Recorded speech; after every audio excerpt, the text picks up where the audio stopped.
Amada iglesia, quiero invitarles a todos a abrir sus Biblias. Hoy vamos a interrumpir nuestro estudio de Éxodo y quiero invitarles a todos a abrir sus Biblias en Primera de Pedro, capítulo 4, los versículos 1 al 11. Primera de Pedro, capítulo 4, versículos del 1 al 11.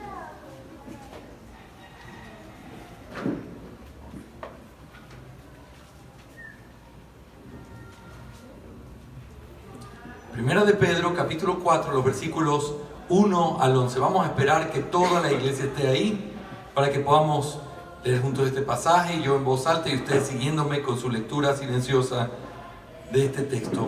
Primera de Pedro, capítulo 4, versículos del 1 al 11. ¿Estamos todos ahí? ¿Amén? ¿Amén, iglesia? La palabra del Señor dice así en Primera de Pedro, capítulo 4, los versículos 1 al 11.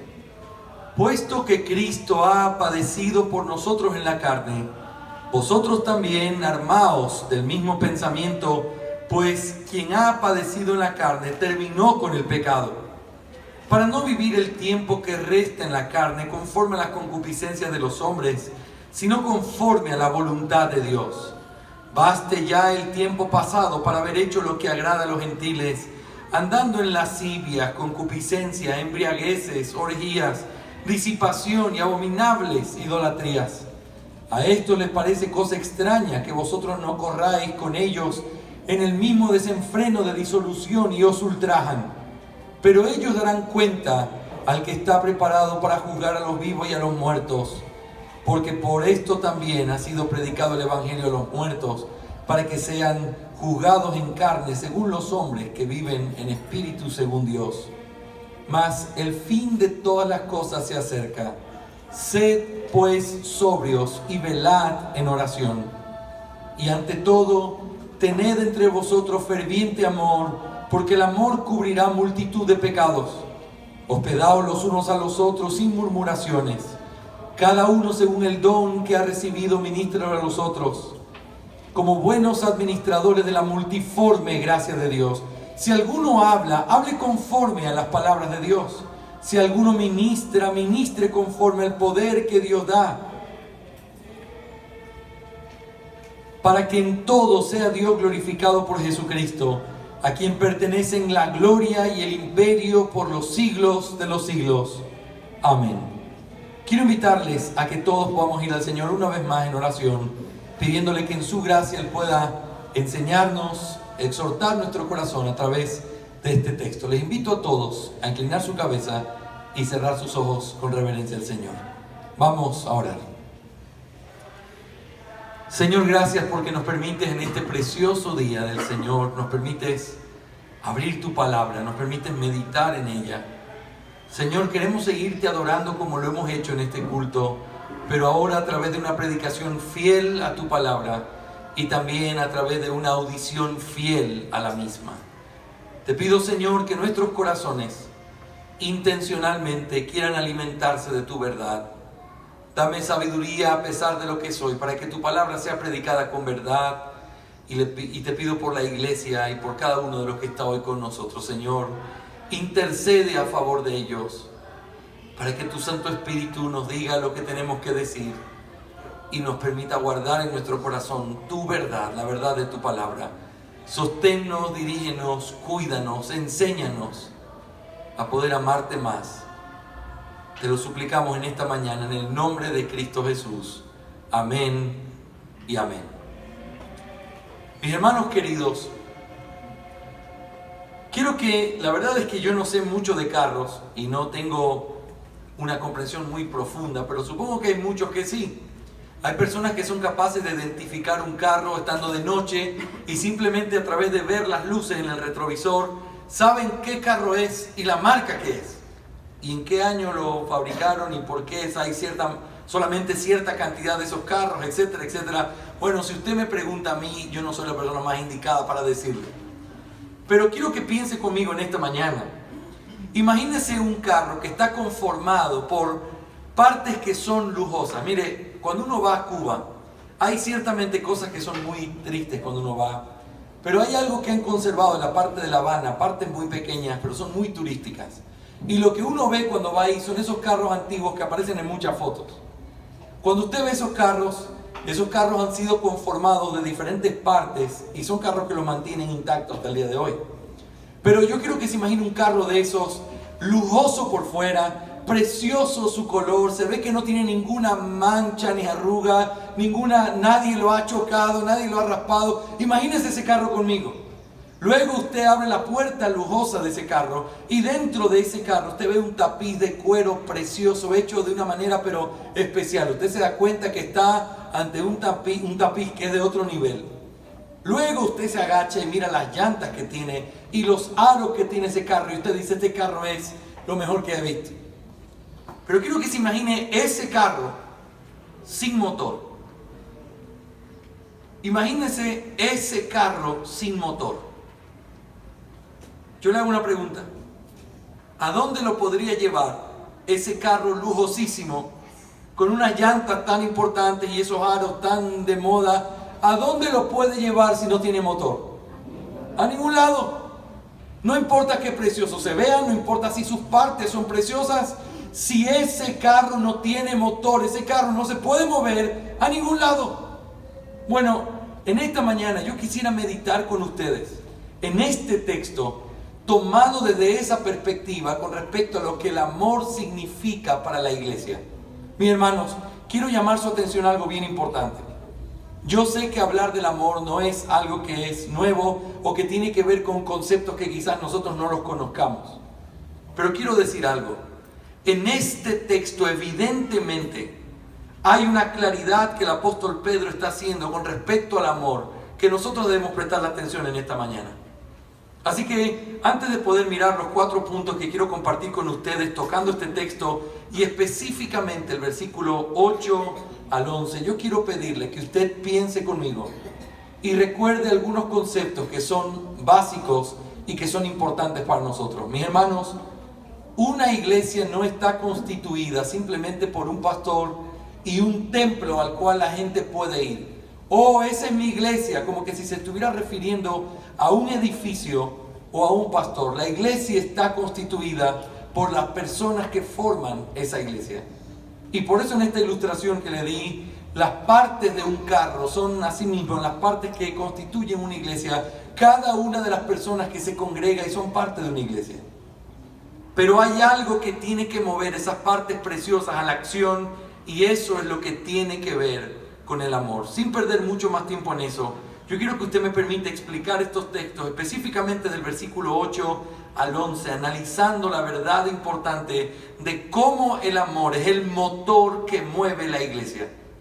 El amor es el motor que mueve a la iglesia. En primer lugar, quiero que note conmigo el versículo 8, la primera parte, y este es mi primer punto.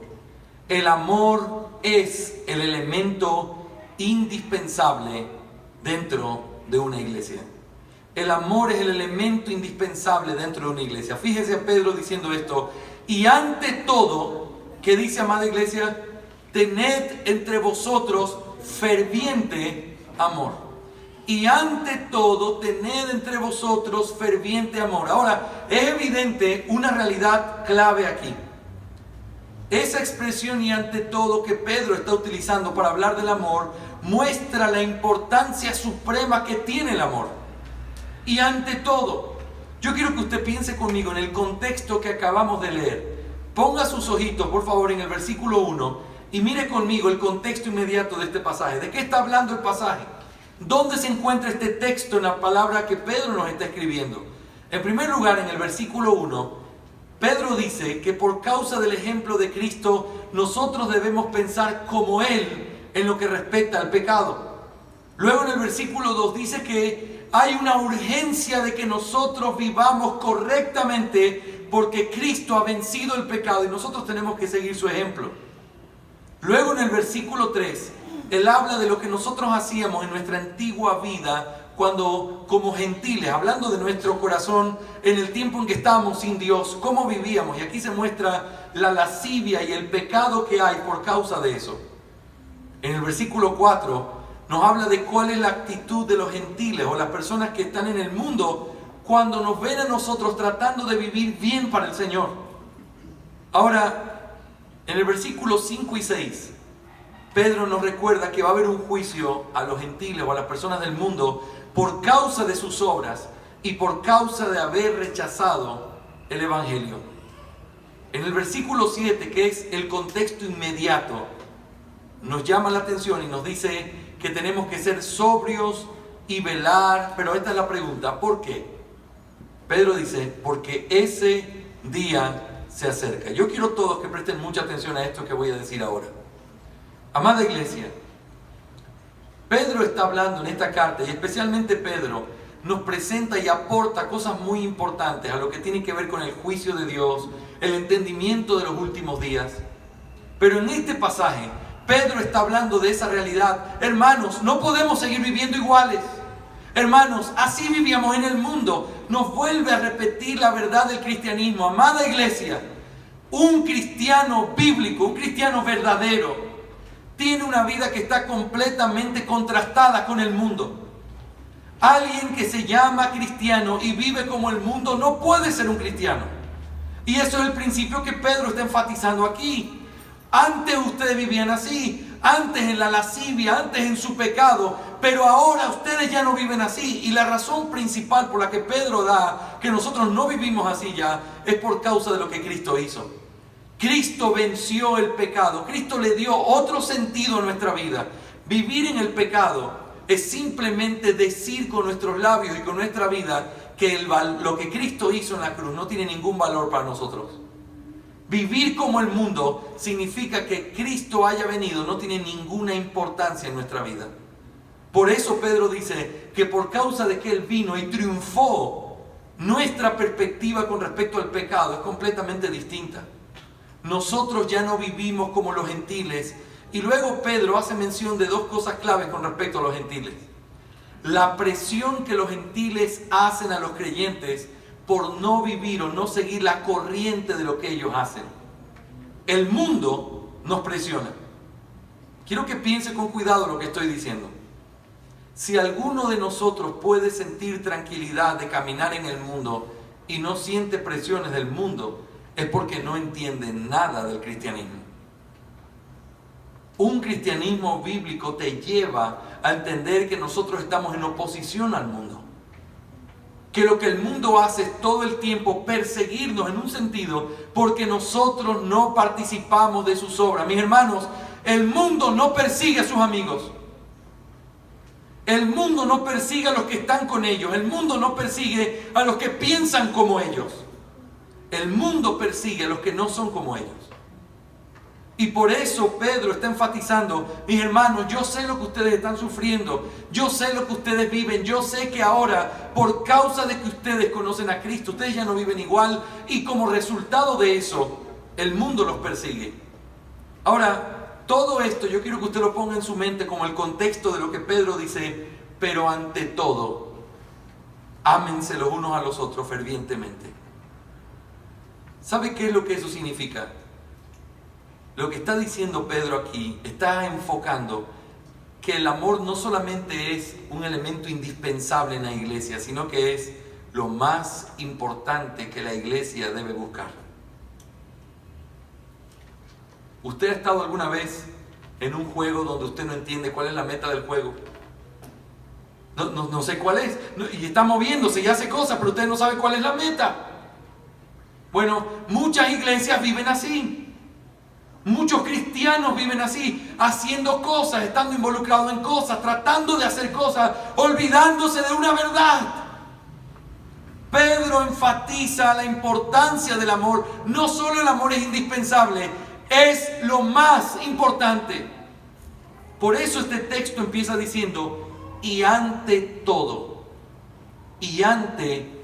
es decir, primero que nada, en primer lugar, antes de cualquier otra cosa, lo que ustedes tienen que hacer es amarse los unos a los otros fervientemente. Así que en primer lugar, aún con todo este tema de que el día del Señor se acerca, de que tenemos que vivir en santidad, de que tenemos que caminar bien, de que los gentiles van a ser juzgados, Pedro no pierde la oportunidad de decir, sí, mis hermanos, todo eso es importante, pero lo más importante es que ustedes se amen.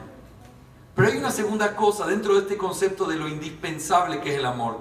Pedro utiliza esta expresión: tened amor entre vosotros. Tened amor entre vosotros. Esta palabra, que es un participio en el texto griego, no habla de algo que tú esperas sentado. Tened amor es una exhortación que te mueve a la acción. Tened amor no es el resultado de lo que yo hago por causa de lo que otros hacen por mí. Es algo que tú haces debido a la obediencia que tú quieres tener a este mandato apostólico. Tener amor los unos por los otros no es el resultado de una iglesia bien establecida. No es el resultado de que todos los programas funcionen bien. No es el resultado de que todos sientan que sus necesidades están suplidas. Oh, cómo yo amo la iglesia. Es que la iglesia ha hecho tanto por mí. Oh, cómo yo amo a mis hermanos, porque mis hermanos han sido tan buenos conmigo. Aunque eso es bueno, esa no es la motivación detrás de este amor. El amor que aparece aquí no es algo pasivo, resultado de lo que otros han hecho por mí, sino algo que es intencional debido al deseo que yo tengo de obedecer lo que Dios dice en su palabra. Mis hermanos, cuando uno contrasta este amor, uno puede entender el amor que el mundo nos presenta todo el tiempo a través de todo lo que hace, y que, por cierto, quiero repetirles esto: nosotros hemos comprado ese producto muchas veces. Ese es el tipo de amor que nosotros tenemos muchas veces. Un amor que es pasajero, que es pasivo, que es dependiente de lo que otros hacen, que está condicionado si otros me dan. Ah, no, yo amo si a mí me aman. Yo entrego si alguien se entrega a mí. Yo no puedo hacerlo de otra manera. Ese es el amor del mundo. Ese es el amor que espera sentado. Ese es el amor de gente que siempre tiene queja en sus labios. Ese es el amor de personas que siempre esperan que otros hagan, pero que no están dispuestos a hacer. Ese es el amor del mundo. Ese no es el amor del que Pedro está hablando. El amor del cual Pedro habla aquí es una orden donde te dice: ama a tus hermanos, ten amor por los tuyos, ámalos. No es pasivo, es intencional. No es pasivo, es incondicional. No es pasivo, es algo que tú buscas hacer y que lo haces a pesar de lo que el resto hace. La tercera cosa que vemos en este primer punto es que Pedro también, al referirse a las palabras y tened amor, pero él habla de un amor que es ferviente. La palabra ferviente es una palabra importante.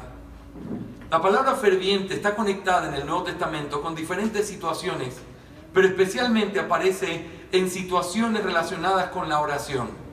Por ejemplo, escuchen este texto, no hace falta que lo busquen, pero escúchenlo. Hechos 12:5 dice: así que Pedro estaba custodiado en la cárcel, pero la iglesia hacía sin cesar oración a Dios por él. La expresión sin cesar es la misma palabra griega, ferviente.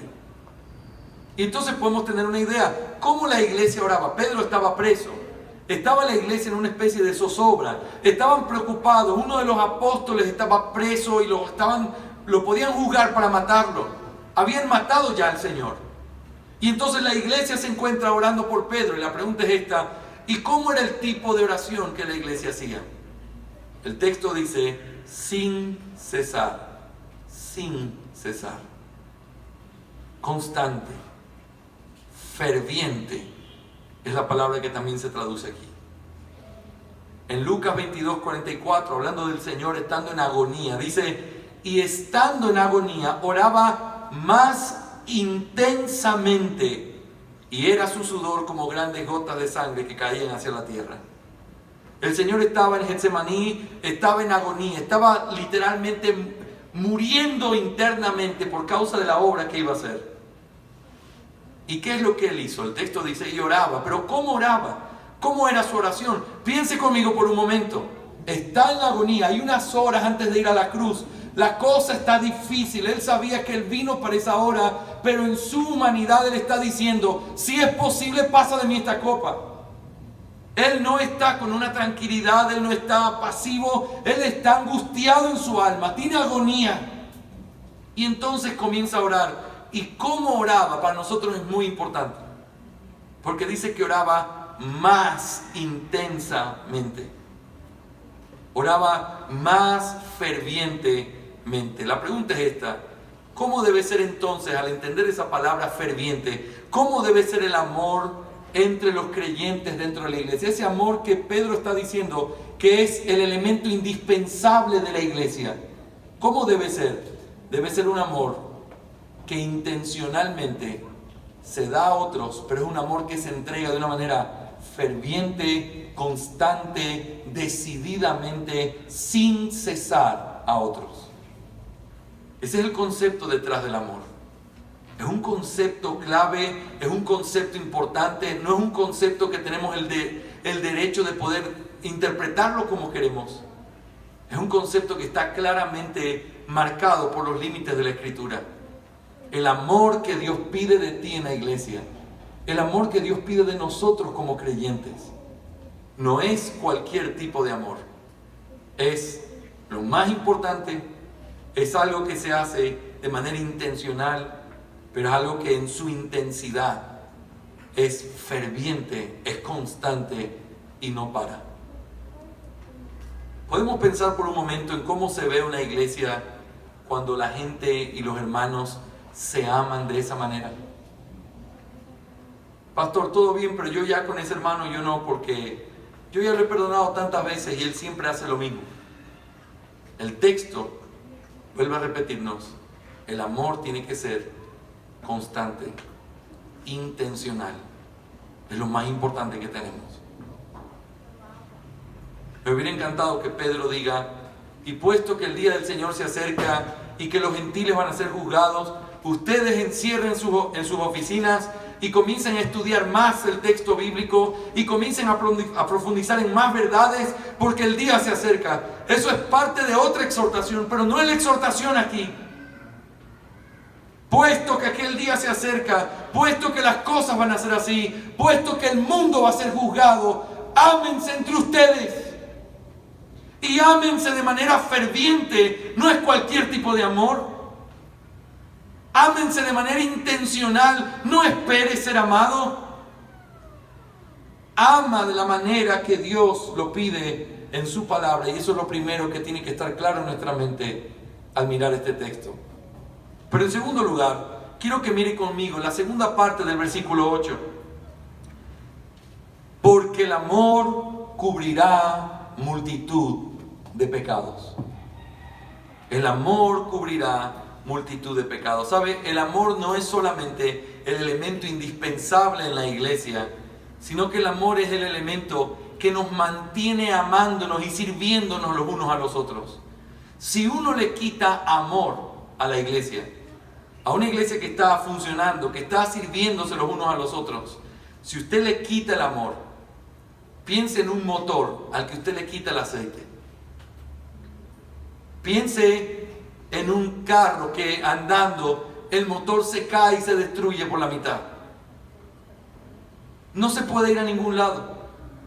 No se puede hacer que esto funcione si el amor no está, no solo para empezar este viaje como iglesia, sino para mantenernos a través de los años. Escuche este principio tan importante. Mis hermanos, el amor, es fácil empezar algo, es fácil hacerlo. Es fácil tener ideas en la mente y todo el tiempo que yo estoy pensando, estoy teniendo nuevas ideas y usted sabe eso. Es fácil empezar algo y tener una idea en la mente. Qué difícil es continuarlo. Es fácil llegar a la iglesia y los primeros años estar dispuesto, decir que uno quiere servir, estar ahí, estar trabajando. Es fácil eso. Es más, yo diría que sería raro que eso no fuera así en la vida de un verdadero cristiano. Que el deseo que está en el alma es querer servir a su Señor, hacer cualquier cosa que sea necesario para poder servir y vivir para Él. Un cristiano así es como debería pensar. Pero ahora quiero que analice conmigo. Es fácil empezarlo, no es fácil mantenerse haciéndolo. ¿Sabe por qué? Porque es sencillo cuando no se trata o no tiene que relacionarse con personas. Pero inmediatamente que hay una persona involucrada en el trabajo que usted tiene que hacer, ¿sabe lo que hay? Desánimo, conflictos, problemas, heridas, malos entendidos, el uno ofende al otro, el otro no lo perdona. ¿Les suena conocido eso? Pastor, esa es la vida, mi vida diaria, así mismo. ¿No son así a veces nuestros matrimonios? ¿No son así los lugares donde trabajamos? ¿No son así las diferentes familias que tenemos? ¿Sabe por qué? Porque cuando hay personas involucradas, aun cuando estas personas sean creyentes como dentro de la iglesia, el amor no solamente hace que nosotros caminemos juntos, sino que es aquello que nos mantiene haciendo que nosotros caminemos juntos. Si uno quita el amor de una iglesia, esa iglesia está próxima a desaparecer, porque lo que mantiene a la iglesia es el amor. Ahora la pregunta es, pero pastor, ¿cómo este texto nos enseña eso? Bueno, este texto tiene una frase que es bien importante y que tiene otros lugares en la Biblia. El amor cubrirá multitud de pecados. ¿Cómo es que eso se puede entender? Bueno, en primer lugar, permítame explicarle. La palabra cubrir que aparece aquí, si uno la toma desde el texto griego, lo que esta palabra significa es esto. Es algo que usted remueve de su vista para no verlo. Es algo que usted lo quita de su vista para no verlo. Ahora, esto podría ser ilustrado de muchas maneras. No quiero ver a mi mente una forma que quizás los adolescentes lo pueden entender bien. ¿Cómo usted remueve cosas de su vista para que no le afecten?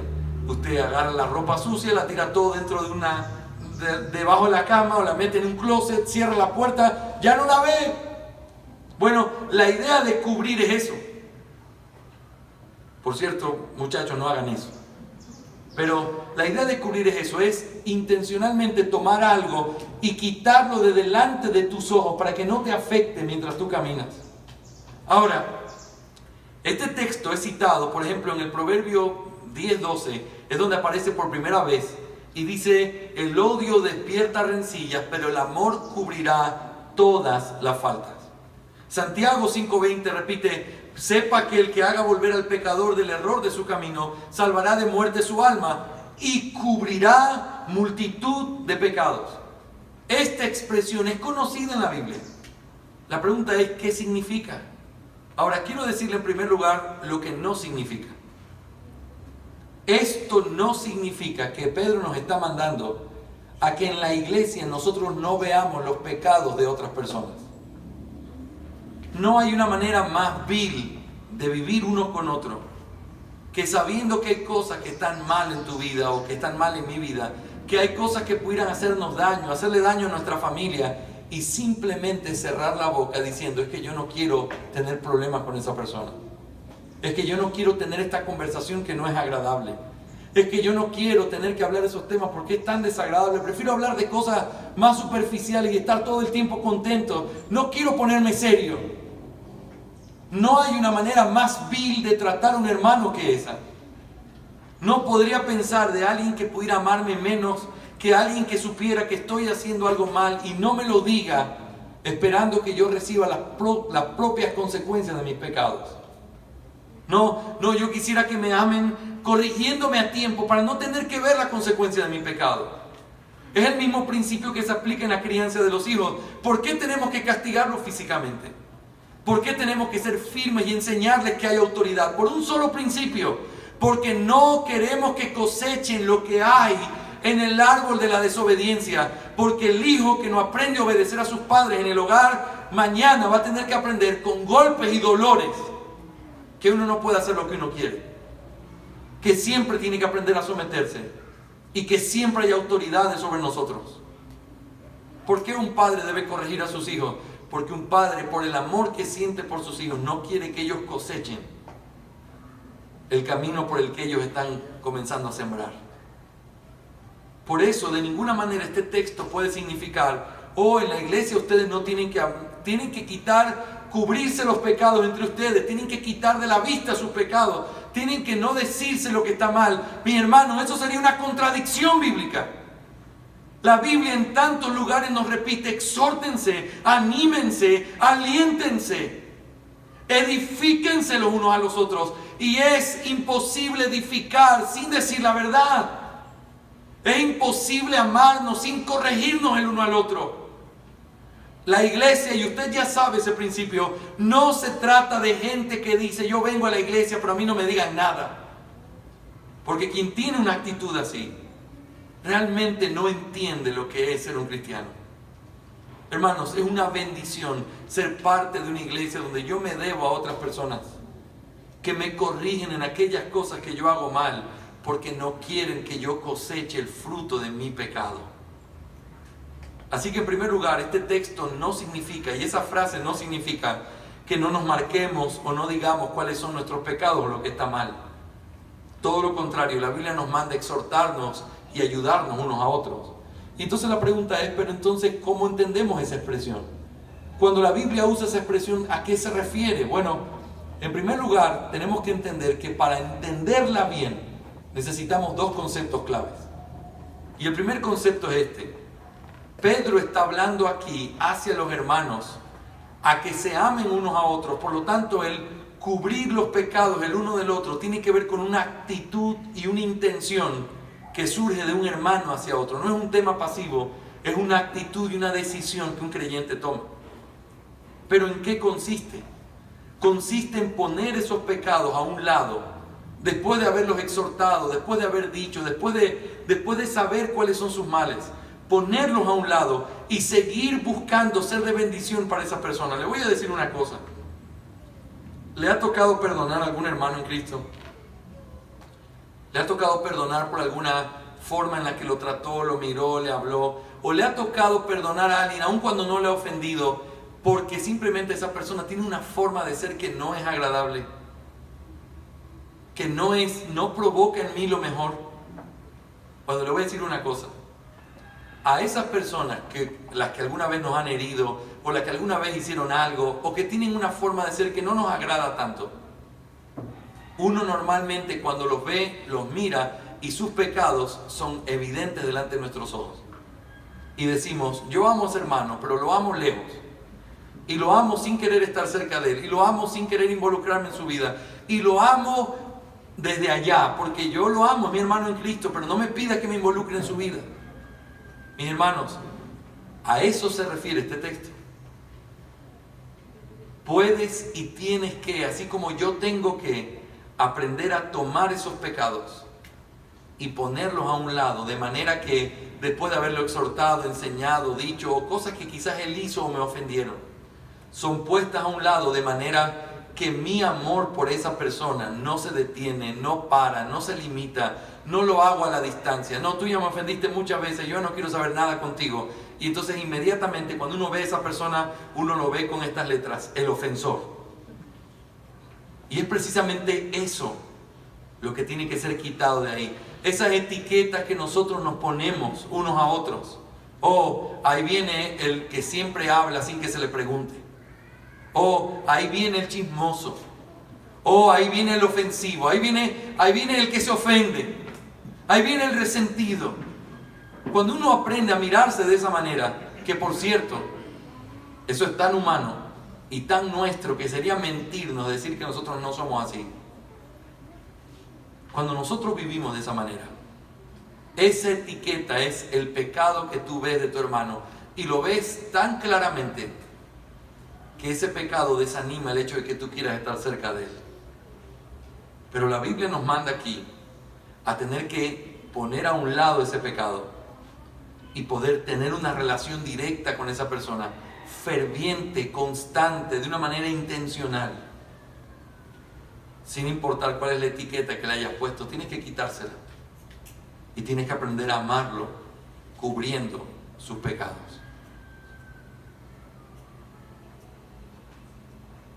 El segundo concepto que tiene que estar en la mente de cuál es la motivación para poder cubrir los pecados es que, mis hermanos, yo quiero que nosotros no ignoremos una verdad bien importante que a veces uno tiene temor. Hace años atrás yo les decía, Dietrich Bonhoeffer en su libro La gracia barata, o El precio de la gracia se llama, en ese libro, cuando él habla de la gracia barata, él dice, cuando se habla de cualquier cosa uno lo entiende tal como es, pero cuando se habla de Jesús, ahí uno dice, no, yo sé que Jesús dijo esto, pero realmente no quiso decir eso. Lo que él quiso decir fue esto otro. Él decía, ¿por qué nosotros hacemos eso con las palabras del Señor Jesús? Y yo traigo a colación eso en esta mañana, cuando nosotros recordamos, por ejemplo, el Padre Nuestro diciendo, y perdona nuestras ofensas. ¿Cómo? Como también nosotros perdonamos a los que nos ofendieron, ¿sí o no? O Mateo 18, donde dice, y así como nosotros perdonamos a los que nos ofenden, el Padre de los cielos nos perdonará de nuestros pecados. La pregunta ¿es eso un lenguaje que no es claro? No, es que eso es muy claro. Eso hace que el creyente sepa que es alguien que es deudor de perdón por causa de haber sido perdonado. No puede haber creyentes que no perdonan, ni puede haber creyentes que simplemente dejan una marca diciendo, yo con esta persona nada, porque él me ofendió. ¿En serio? ¿Te imaginas si Dios aplicara ese mismo principio? ¿Te imaginas que realmente es lo que la Biblia enseña? Escuchen con atención. La Biblia enseña que en la medida en que nosotros perdonamos, es en la medida en que nosotros entendemos el perdón que el Padre tiene de nuestros pecados. ¿Qué contradicción es amar ser perdonados, pero no estar dispuestos a perdonar? Y eso es lo que el texto tiene que recordarnos. Cubrir los pecados de otros significa, en primer lugar, no decirle la verdad. Hay que decir siempre la verdad, pero es poner a un lado esos pecados que marcan la vida de esa persona, para nunca desanimar mi amor, mi esfuerzo, mi entrega, mi constancia por esa persona. Pero en segundo lugar, hacerlo porque yo estoy en una deuda entera, completa con Dios, en la cual Dios me manda que yo tengo que aprender a perdonar así como Él me perdonó. Amén, iglesia. Así que hemos visto en primer lugar, el amor es el instrumento o el elemento indispensable en la iglesia. Hemos visto la importancia, la intención que debe tener ese amor. Pero en segundo lugar también vimos que el amor es aquello que nos mantiene amándonos y sirviéndonos los unos a los otros. El amor es lo que hace que las cosas continúen. Si uno pregunta ¿cómo se puede mantener esta iglesia en 20 años? La respuesta es la misma. Ámense fervientemente los unos a los otros. Y eso implica intencionalmente, y eso implica perdonándonos, poniendo a un lado los pecados y no desanimando lo que tenemos que hacer unos por otros. Pero en tercer lugar, el amor también es lo que mueve a las personas a servirse unos a otros. No solamente hace que se mantenga eso, sino que eso es lo que nos mueve a servirnos. Y yo quiero que note conmigo el versículo 9 y el versículo 11, la primera parte. Versículo 9 hasta el versículo 11, la primera parte. ¿Estamos todos ahí, hermanos? Mira el texto bíblico. Inmediatamente después de decir el amor cubrirá multitud de faltas, dice, hospedaos los unos a los otros sin murmuraciones. Cada uno según el don que ha recibido, ministrelo a los otros, como buenos administradores de la multiforme gracia de Dios. Si alguno habla, hable conforme a las palabras de Dios. Si alguno ministra, ministre conforme al poder que Dios da. Pregunta, ¿cuál es el contexto inmediato de este mandato de servicio? El amor. Cuando tú amas, cuando en la iglesia hay un amor correcto, lo inevitable es que uno busca comenzar a servir a los demás. Hermanos, quiero que todos escuchen con mucha atención y todos mirando aquí adelante. A veces los pastores tratamos de pararnos de cabeza para enseñarle a las personas, tienes que aprender a hacer tal cosa, tú tienes que querer hacer tal otra cosa, ¿por qué no te pones a la disposición de servir en tal otra cosa?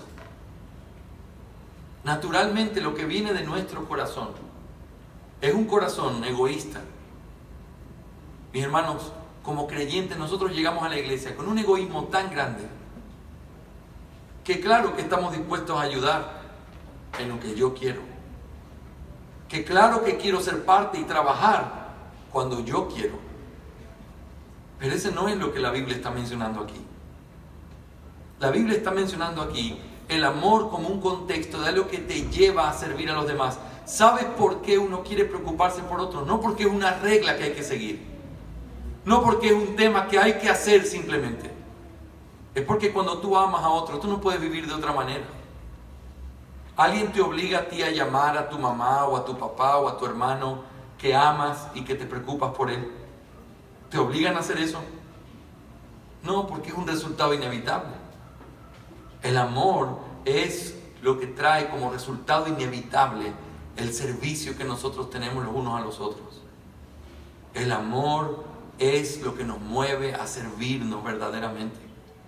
El amor es aquello que nos lleva a hospedarnos los unos a los otros.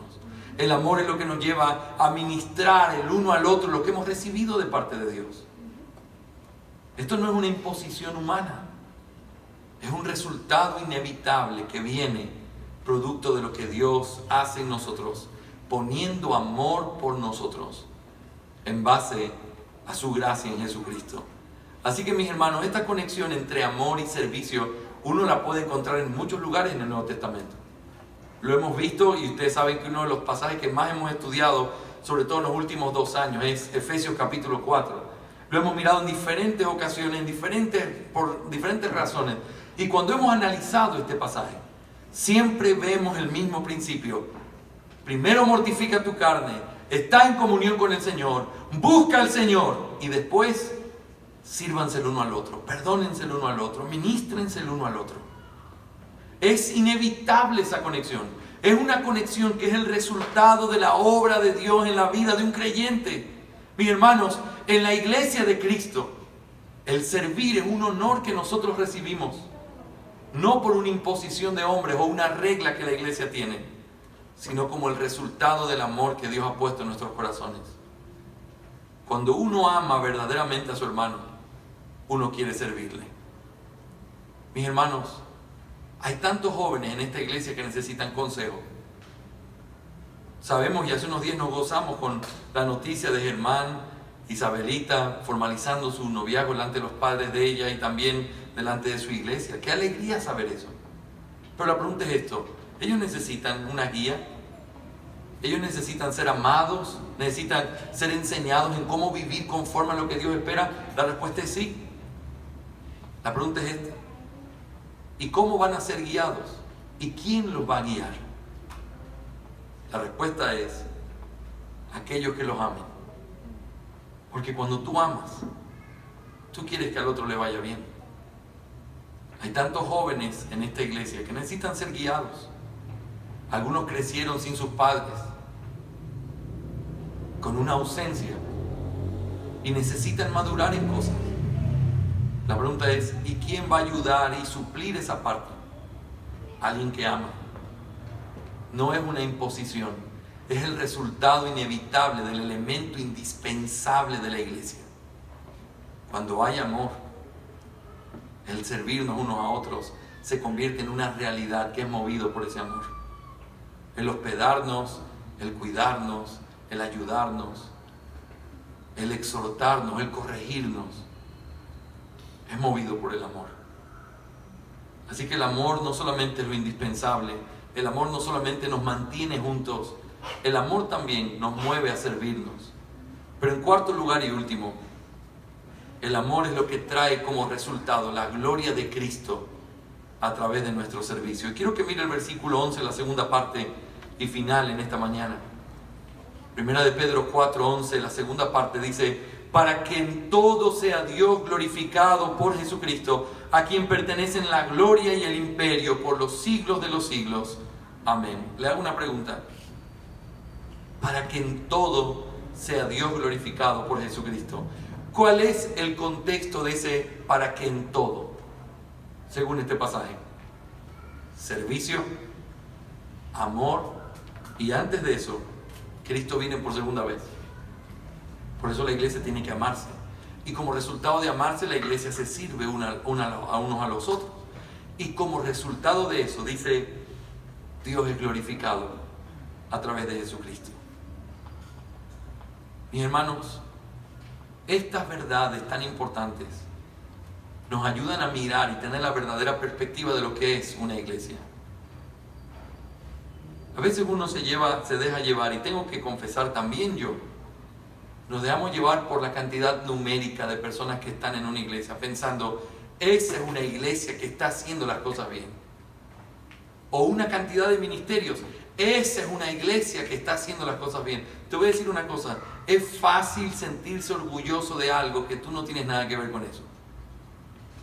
Oh, mira el edificio de mi iglesia, mira los ministerios que tiene la iglesia. Tú no haces nada por la iglesia, pero te sientes orgulloso de eso. esta es una gran iglesia. No puede haber un sentido correcto de saber que la iglesia está bien si tú no tienes parte en el esfuerzo que se tiene que hacer para que la iglesia sea lo que Dios quiere.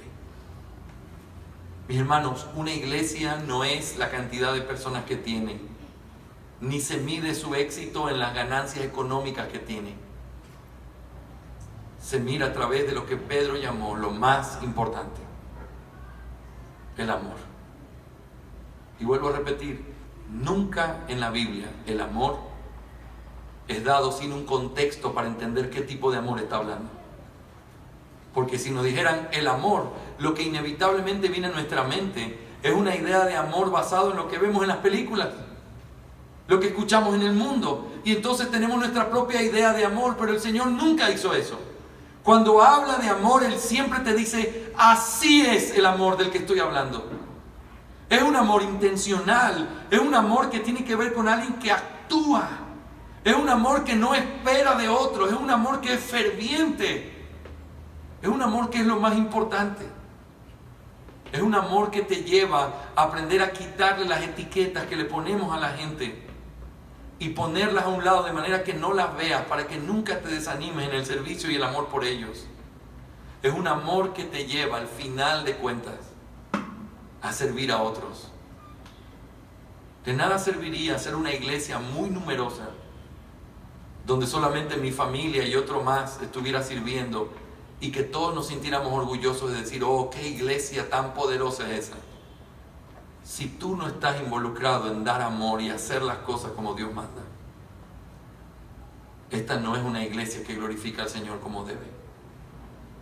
Siempre tiene que ver contigo. Siempre tiene que ver con tus responsabilidades. Siempre tiene que ver con tu deseo de estar cerca del Señor. Siempre tiene que ver con que tú tomes la iniciativa. No es lo que la iglesia puede hacer por ti. Es el resultado de lo que Cristo ha hecho por ti, lo que hace que nuestra iglesia funcione de una manera que glorifique al Señor. Amén, hermanos. Así que he dicho el día de hoy que el amor es el elemento indispensable. He dicho también que el amor es aquello que nos mantiene juntos. He dicho también que el amor es lo que nos mueve a servirnos. Pero he dicho también que el amor trae como resultado la gloria de Cristo. No quisiera terminar este sermón sin dar 3 aplicaciones prácticas para nuestra vida en esta mañana. En primer lugar, cuando uno entiende correctamente esta verdad que Pedro está hablando aquí, eso nos lleva siempre, como ya lo he dicho, pero es algo muy práctico, a saber que siempre se trata de nosotros el tomar la iniciativa en las cosas que hay que hacer. Mis hermanos, es fácil cuestionar lo que no hay. Es fácil cuestionar. Yo soy parte de una urbanización, ustedes saben eso. Tenemos un grupo y es muy común escuchar gente reclamando lo que no hay. Y cuando tú ves la lista de los morosos, ¡pum!, aparece su nombre. Y tú dices: ¿pero cómo es esto? Así funciona el mundo. Reclamo, pero yo no doy. Hazlo por mí, pero yo no estoy dispuesto. Que todos cambien, que todo mejore, que todo se haga, pero yo no voy a cambiar. Mis hermanos, en la iglesia eso no funciona así. En la iglesia somos nosotros los llamados a tomar la iniciativa. Somos nosotros los llamados a, por causa de ese amor, a tener que buscar servir a los demás, cuidar a los demás y hacer lo que Dios nos llama a hacer. En segundo lugar, cuando uno entiende esta verdad correctamente, eso nos lleva a buscar una comunión constante con el Señor. Escucha esto. En las iglesias hay conflicto por causa de que todavía seguimos teniendo pecados, ¿sí o no? No los escuché, ¿sí o no? Sí. Claro que sí. ¿Y sabes qué? Tú y yo somos los principales problemas. Porque nuestro pecado está latente y, como dice la Biblia, luchamos contra ese pecado y tenemos que tratar de matarlo cada día. Pero mientras sigamos de este lado de la eternidad, en este siglo presente, lucharemos con nuestros pecados. Y nuestros pecados van a veces a alcanzarnos en medio de nuestra comunión en la iglesia. Pero sabes que por causa de eso necesitamos amor. Porque el amor hace, como vimos en el texto, que se cubran la multitud de faltas. Pero ahora quiero decirte algo. Como es el amor el que hace que se cubra la multitud de faltas, el amor viene como resultado de la comunión que yo tengo con el Señor. Cuando yo estoy en comunión con el Señor, todas las cosas se ponen en orden en mi mente. Cuando yo estoy en comunión con el Señor, yo aprendo a tener una verdadera perspectiva de las cosas. Me encanta la enseñanza del salmista, y ustedes la han escuchado muchas veces, diciendo: yo fui por el mundo y vi cómo prosperaba el inconverso, y vi cómo iba el inicuo, y vi que él que hacía las cosas mal le va bien, y a mí me va mal, y entonces comienza a renegar y a decir: entonces yo he hecho las cosas mal, en vano he creído en Dios. Pero de pronto dice: hasta que entrando en la casa de Jehová, me acordé del fin de ellos. Y el concepto es este: estar en la presencia de Dios hace que tu mente tome las cosas desde la perspectiva correcta. Es tan fácil perder la perspectiva correcta. Y cuando nosotros estamos lejos de la comunión con Dios, los pecados de los demás se hacen grandes delante de nuestros ojos. Y nuestros pecados son tan chiquitos. Yo no soy tan malo, tú sí eres malo. Yo no ofendo tanto a Dios, tú sí lo ofendes. Pero cuando uno va a la Biblia y vuelve a estar en comunión con Dios, se da cuenta, así como Pablo dijo: esta es una verdad digna de ser recibida por todos, que Jesucristo vino a buscar a los pecadores, de los cuales yo soy el primero. ¿Sabe lo que Pablo creía? Que no existía un hombre más vil que él. ¿Sabe lo que Pablo creía? Que él era lo más bajo que Dios había rescatado. Por eso, cuando tenía enemigos, él estando en la cárcel en Filipos, y escribe estaba en la cárcel, y escribe la carta a los Filipos, él dice: hay algunos que predican hablando mal de mí, pero así sea que lo hagan, el evangelio es predicado. ¿Por qué podía perdonarlos? ¿Por qué podía pasarlos por alto? ¿Por qué podía ver esos pecados como algo no tan grave? Yo me hubiera puesto en el lugar de él. ¿Que ustedes no saben de quién están hablando? Le hubiera pedido, como los apóstoles, al Señor un par de rayos que caigan del cielo y los partan por la mitad de esos hombres, para que vean que no se debe hablar del apóstol del Señor. Eso es lo que yo hubiera hecho. Pero gracias a Dios que Pablo no es como nosotros. Él estaba en comunión con su Señor. Y él entendía que no había habido en la historia alguien más bajo, más perverso que él.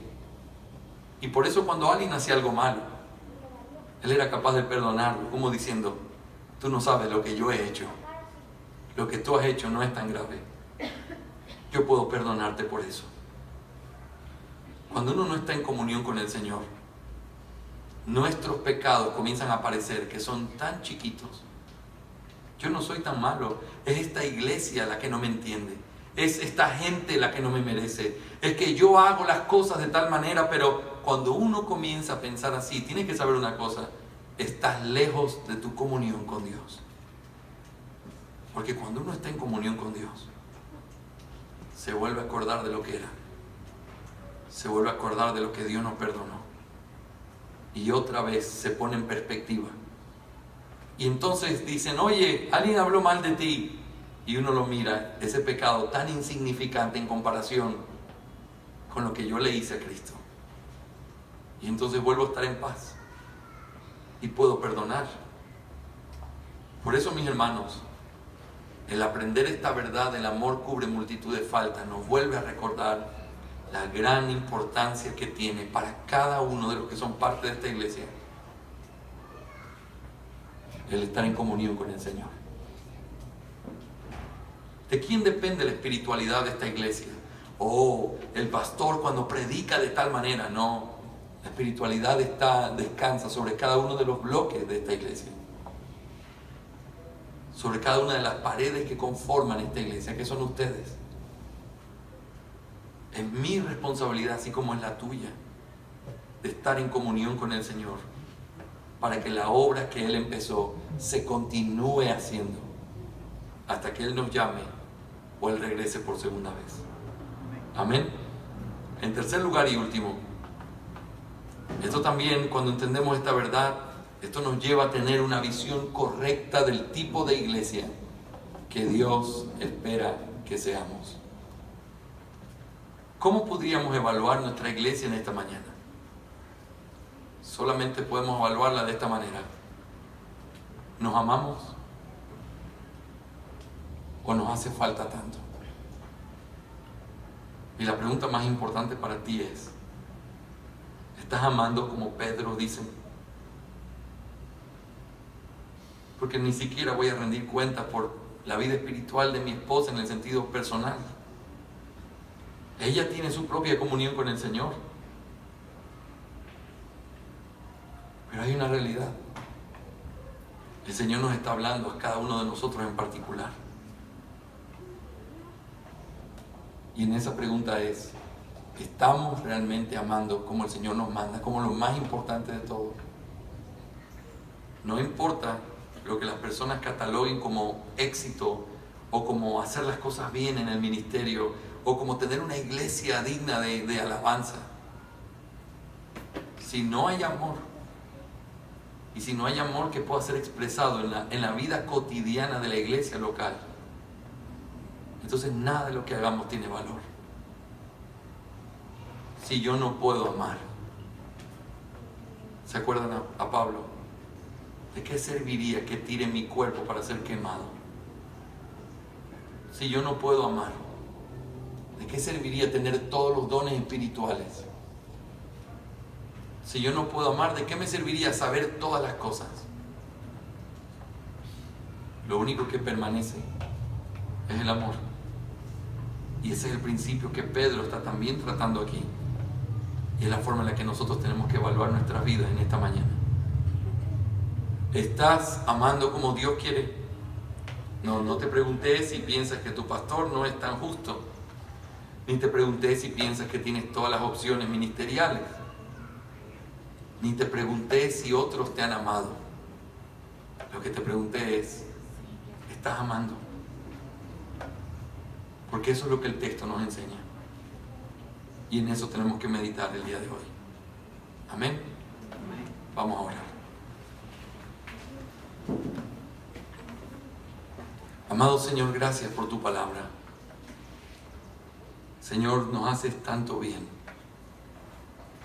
al corregirnos, al enseñarnos, al volvernos a dar la perspectiva correcta.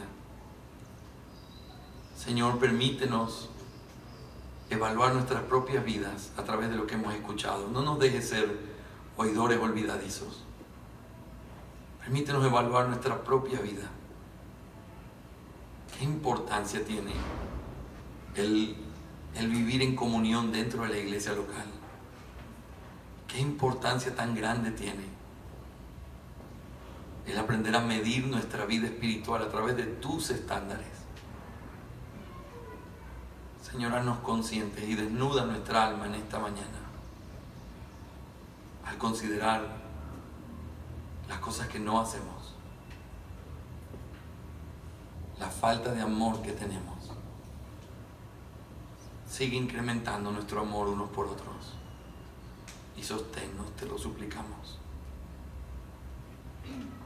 Gracias por tu iglesia y gracias por el privilegio de haber compartido tu palabra en esta mañana. Te lo pido en el nombre de Cristo Jesús. Amén y amén.